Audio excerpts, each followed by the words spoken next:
Let me show you how I made homemade chocolate chip cookies the healthy way. I've really been wanting to make a healthier version of chocolate chip cookies.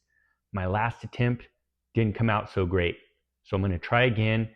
This time, I'm going to stick with the Nestle Toll House recipe, except I'm going to make some substitutions.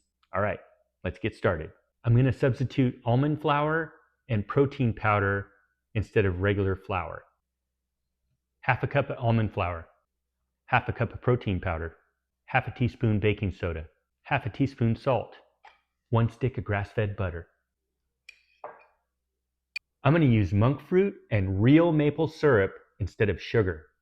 Half a cup of monk fruit, half a cup of maple syrup. I'm going to add half a teaspoon of vanilla extract. 1 egg. Let's mix.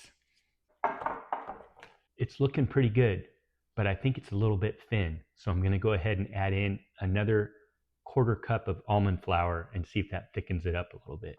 All right, I think it's time for the chocolate chips. I found these chocolate chips at my local grocery store. They're 72% cacao and they have clean ingredients. We're going to go with 1 cup of chocolate chips. You can't make chocolate chip cookies and not eat some of the dough first. It's going to be good. I'm going to use my baking stone. This might end up being a disaster, but at least the dough tastes really good. All right, they're ready for the oven. I'm going to put them in at 375 for about 10 minutes. I didn't realize my cookies all melted together. Oh no! Looks like I made a mess in the oven. I should have used a cookie pan. All right, as you can see, my cookies turned into one big cookie and they overran the pan.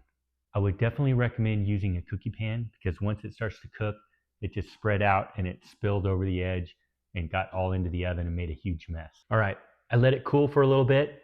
Time to try it out. That's actually really good.